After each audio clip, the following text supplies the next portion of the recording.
Mean राशि वालों, कैसा रहेगा आपका अप्रैल 2026 का ये महीना। और इस महीने 4 बड़े ग्रह राशि परिवर्तन कर रहे हैं। मंगल 2 अप्रैल को मीन राशि में प्रवेश करेंगे।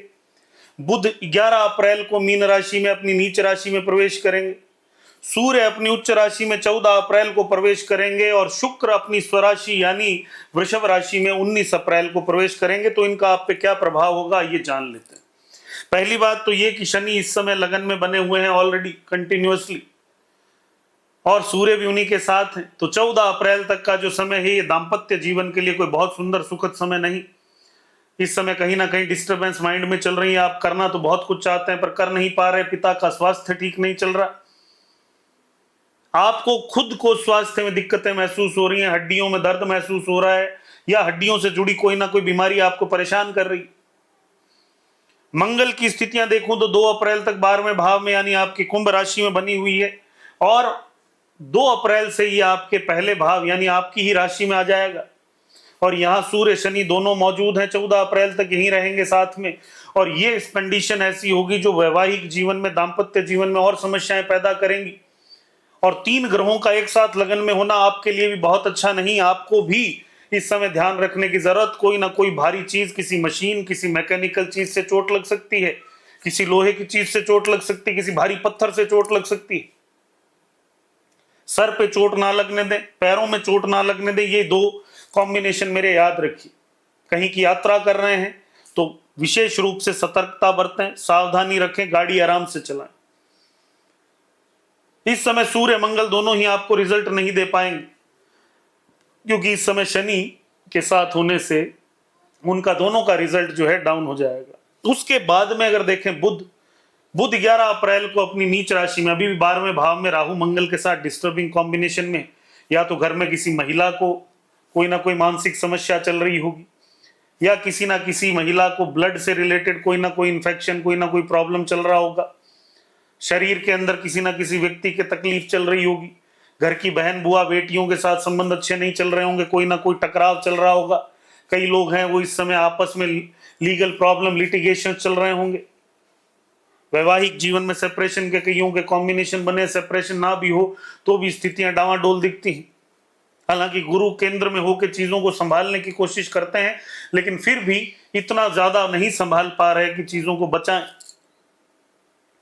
अब यहां पे स्थितियां, सूर्य 14 अप्रैल को अपनी उच्च राशि में आपके धन भाव में जाएंगे, और यहां कहीं ना कहीं वो स्थितियां सुधारने की कोशिश करेंगे।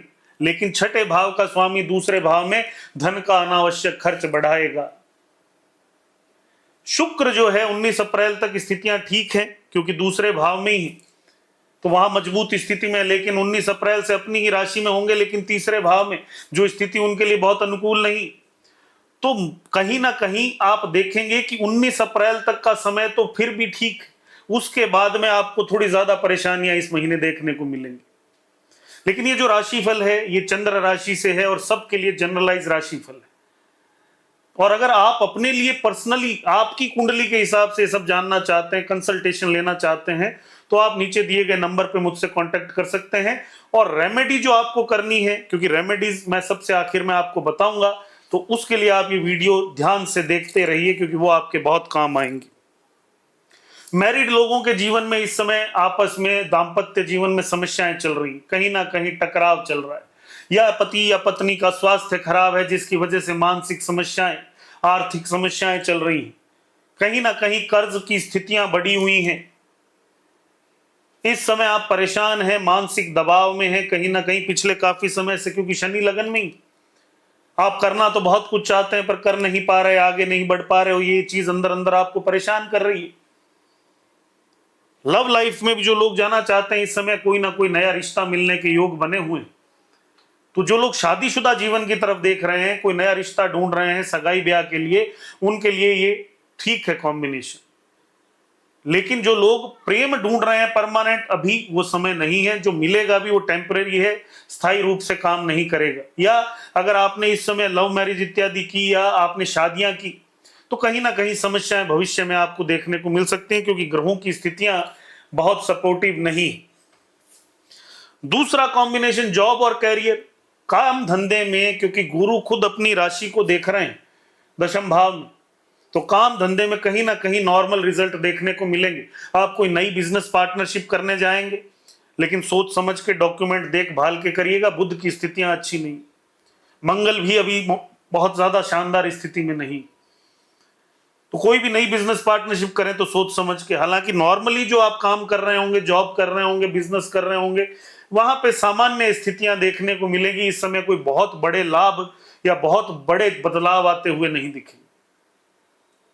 धन की स्थितियों की बात कर लें तो शुक्र 19 अप्रैल के बाद क्योंकि प्रवेश कर जाएंगे तीसरे भाव में, और इस कुंडली के हिसाब से मंगल जो है अपने ही 12वें भाव में अपनी राशि से और मीन राशि में मौजूद रहेंगे। खर्च बढ़ा रहेगा, अनावश्यक खर्च बढ़ा रहेगा। कहीं ना कहीं अस्पतालों के खर्चे बढ़ जाएंगे। कुछ लोग लीगल प्रॉब्लम्स में खर्च बढ़ा हुआ होगा, कुछ लोग कर्ज बढ़े हुए होंगे तो वहां पे पैसा चुका रहे होंगे। यानी कहीं ना कहीं अभी आर्थिक स्थिति बहुत ज्यादा मजबूत यहाँ पे नहीं दिखती। हालांकि गुरु समर्थन दे रहे हैं, चौथे भाव में बैठे हैं, तो परिवार का समर्थन आपको पूरा मिल रहा है। और वो समर्थन जब आपको मिल रहा है तो आप आगे बढ़ रहे हैं। परिवार, आपका घर, आपके मित्र, आपके साथी इस समय आपको समर्थन दे देंगे या मिल जाएगा। तो इस समय कर्ज लेने से बचिए। जो भी लोग स्टूडेंट्स हैं, विदेश में पढ़ते हैं, कॉम्पिटिटिव एग्जाम्स की तैयारी कर रहे हैं, बाहर जाना चाहते हैं, कोई बड़े एग्जाम्स की तैयारी कर रहे हैं, तो इस समय गुरु उनको लाभ देते हुए दिखते हैं। उनको कोई सडनली कोई रिजल्ट उनके फेवर में आ सकता है। विदेश जाना चाहते हैं, आपके डॉक्यूमेंट लग सकते हैं। विदेश में रहते हैं तो वहां आपको कोई अच्छा रिजल्ट फेवर में आते हुए दिखता है। हालांकि इस समय अगर आप कोई यात्रा ऐसी करें कि आप अपने घर आए, अपने घर परिवार की यात्रा करें, तो ये आपके लिए ठीक नहीं है। कहीं ना कहीं ये आपके विदेश यात्रा को या विदेश जाने को ब्लॉक करेगा। अगर आपका वीजा परमानेंट नहीं है, पीआर नहीं, तो अवॉइड करिए। इस महीने के अंत में आप कहीं ना कहीं देखेंगे आपको कुछ सडन लॉसेस होते हुए दिख सकते हैं, विशेष रूप से अगर आप शेयर मार्केट इत्यादि से जुड़े हैं। लेकिन अभी जो स्थितियां 19 अप्रैल तक है लगभग सामान्य है। तो अगर आप शेयर मार्केट में भी हैं और धैर्य से काम करते हैं तो काम ठीक ठाक चलता रहेगा। बहुत बड़े रिजल्ट ना भी मिले, नॉर्मली चलता रहेगा, लेकिन सोच समझ के काम करिएगा। इस समय प्लैनेटरी पोजीशंस फेवरेबल नहीं। अब रेमेडी क्या करनी है, तो इस महीने किसी भी ऐसे मंदिर में जाके आइए जिसमें आप बहुत समय से नहीं गए। आपके कुल देवी देवताओं का मंदिर है जहां आप बहुत समय से नहीं गए, वहां जाइए, उनको प्रणाम करके आइए, उनसे क्षमा मांग के आइए कि मैं बहुत समय से नहीं आया या नहीं आई, अब मुझे आशीर्वाद दीजिए। दूसरा, केसर का तिलक लगाना शुरू करिए। पैरों में हमेशा कुछ ना कुछ पहन के रखिए। ध्यान रखिए पैरों पे चोट ना लगे, सर में चोट ना लगे। गाड़ी आराम से चलाइए। पैसा आराम से कहीं इन्वेस्ट करना है तो सोच के 4 बार कागज पढ़ के उसके बाद में करिए।